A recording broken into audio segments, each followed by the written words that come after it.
Hello and welcome. And in this lecture, we'll see the last method for resource leveling. And this will be very interesting, but it's an iterative process and it's generally not carried out using manual computation because the number of iteration for this method is pretty high.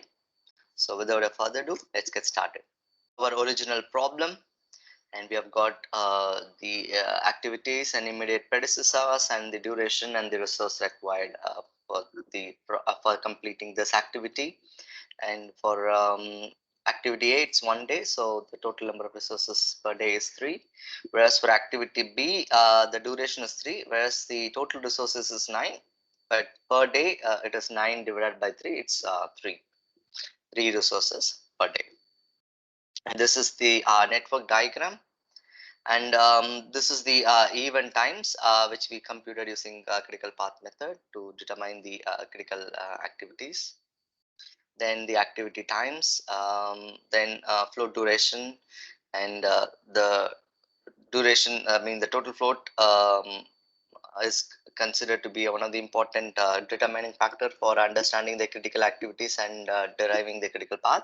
And whichever activity have zero float or total float is considered to be the critical activity, and the path connecting all those things are called critical path. And this is the one it has no path float or total float, and the duration is 16, so the project duration is 16 days. That's how we have got from 1 to 16, and this is a typical Gantt chart. And we have not done any thing, like we have just transferred the data into this thing, and we have got this, and the pink colored or the red colored is the critical activity and its corresponding resources, and the green color represents the total float, the free time available. And you can see that in critical activity there's no float time, so that's why it is critical. So you cannot move this activity, it's just like a fixed. Whereas the blue colored resources can be moved, so that can be moved within this boundary, green color boundary corresponding to that activity. So this is the over allocation. So we talked about in this lecture, we don't look into over allocation, but we just look into the overall reducing the load or something like that. So that's the important thing. We talked about this kind of iterations like the Gantt chart stuff, and we also talked about the other method called minimum moment method, and it's also an iterative process. Finally we'll have something like well balanced load of this nature, and then it has a very minimum moment of 277, and which is and very considered to be a very effective method of resource leveling.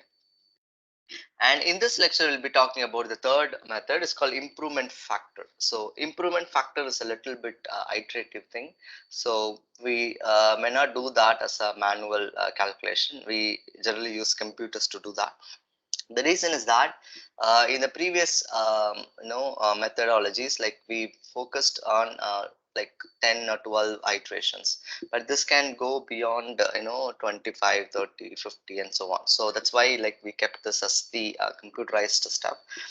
For this example, we do not focuses on the leveling to 7 resources per day, but instead we wanted to look into an overall profile of how it is done. So that's what basic understanding of this lecture and the takeaway from this lecture. So we'll see how we can use this methodology to clean the or the cut down the over allocations, or making it to a good profile for construction. And this is the formula. It's called improvement factor, and we talk about the activity comma the shift number of shifts we have made, 1 2 3 till the end of the total float, I mean the provision for the total float. And this is R multiplied by sum of 1 to j till tj, which is the daily total resources required, where resources will be deduced. So it's not added, it's reduced. Whereas Sj is resources added to it. So which means that we'll take one resources from a day and we'll shift it to the other day and see what happens. And J is the number of shift you make it, or the minimum number of daily activities it gets moved. So that's what basically is J, and R is the total, I mean the resources amount to the deducted and added. So that's basically the thing. So this is a typical formula. And finally, we'll be using RIC, which is a resource improvement coefficient. And if the RIC value is equals to 1, then it is almost looks like a rectangle. So the load is almost looks like a rectangle. So this is the previous outcome of the previous method. And similarly, it will be almost like this. Then RIC value is almost equals to 1. So ideal case is 1, but we generally get 0.995 or something like that. So that's how we should focus on, and that's how that's an indication that we have done a good stuff to level the resources or something like that. Then we'll take the same example.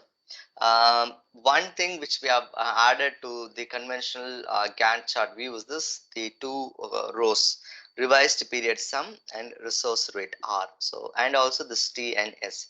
T is amount to be the resources to be pulled down, and S is resources to be added. So which means that in this case, the first case, 10. So we might bring some resources from activity A. So we'll have to do this by activity wise. So we don't take critical activity, but instead non-critical activities we do it, we'll shift it to one duration, I mean one day, and we'll see how this goes, and we'll find the factor which is called improvement factor. The maximum the value, this the better is the shift. So that's the basic logic. And for this example, the first thing is activity A, and the R value is 3. So we can move the 3 from 2 to 9, something like that. So from these days, you can shift this and see what happens. So let's take a look at the first one. Let's move it to second day.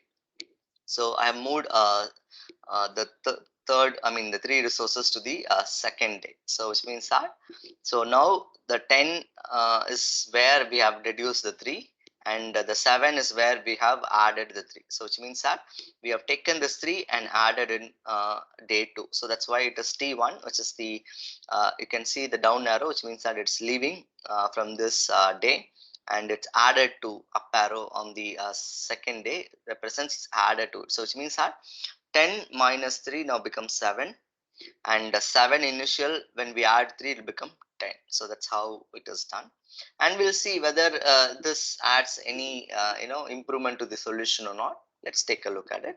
Say this is the R is the 3, R is the 3, and this is the sum of Ti. Since we do not have multiple Ti, so we have only T1, so which is 10 minus Si, which is Sj, which is the S1 here. So we don't have multiple additions, so which means that this will become 7. We have given it 7. Then this is, we have shifted only one day, so this is 1 day multiplied by R, which is the 3. So 3. So this is just a formula substitution. R is 3, whereas Tj for the first activity A in the first day is 10 minus 7 minus J is number of days we have shifted, which is 1 multiplied by R, which is 3. So that's the formula. But unfortunately, we don't have any improvement because we only got 0. When you do arithmetic, you will get only the 0. So which means that we will try moving this to third day. So the next one is we have moved it to third day and see what happens, right? So now we have got T1 and T2. Remember, many students make a mistake is that they forget this is just a summation of T's. This is just a summation of T's. They generally take T2 and say, which means that they'll initially it will be 10, then 10 minus 3 is 7, then initially it will be 3, then added 3 it will become 6. They forget this T1. So it should be a summation T and summation S. Since we have got only one activity to be added, so we have only S1. So if you have two activities gets moved, say in this case, then we'll have S2 and something like that.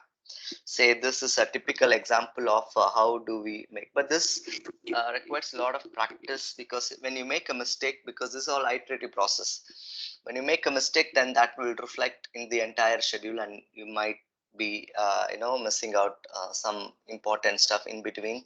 Then finally the results may not be comprehensive. Now it's a third day, we have moved it to the third day. So we have T1 and T2. So T1 is 10 and T2 is 7, and S1 which is added is 3. So 3 minus, we have moved 2 days. So remember that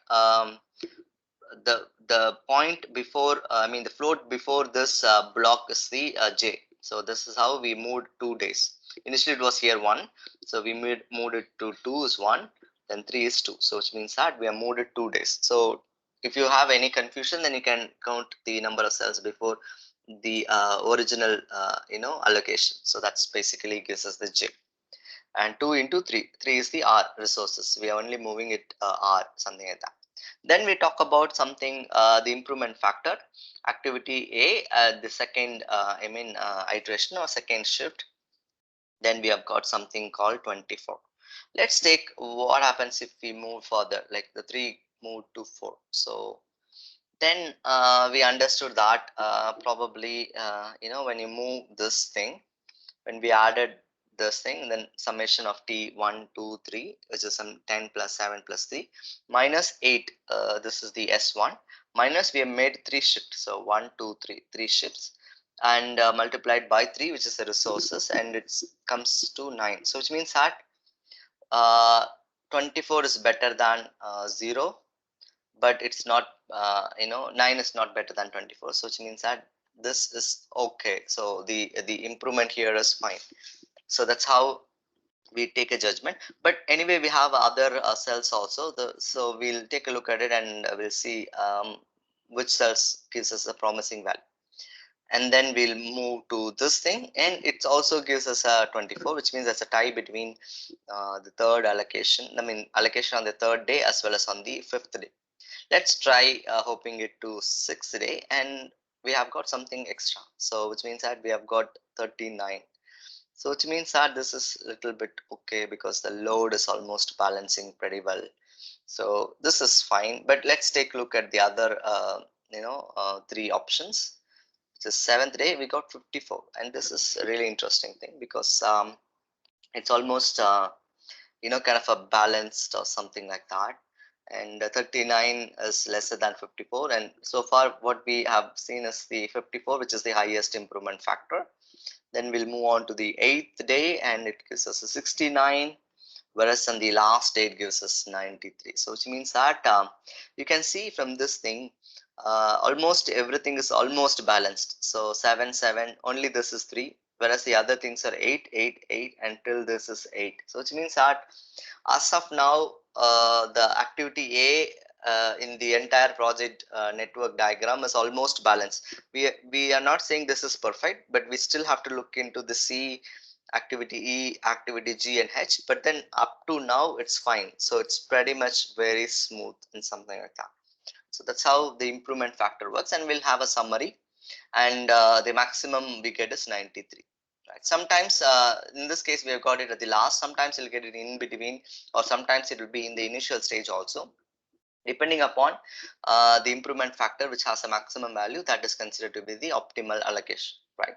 Say this is activity A, so we have to look into activity C also. You should not look into activity B, because it cannot be moved, because it doesn't have any total float, since it's a critical activity. Next we'll go to activity C. One of the important thing that should be noted in activity C is that it has two duration, and you cannot split like one resources here and third resources here. So that's one disadvantage of the improvement factor. You have to move as a bunch, not as a single piece, something like that. Since it's a single day, we had moved it to some individually, whereas in this case you have to move both the resources together. So that's the basic logic, right?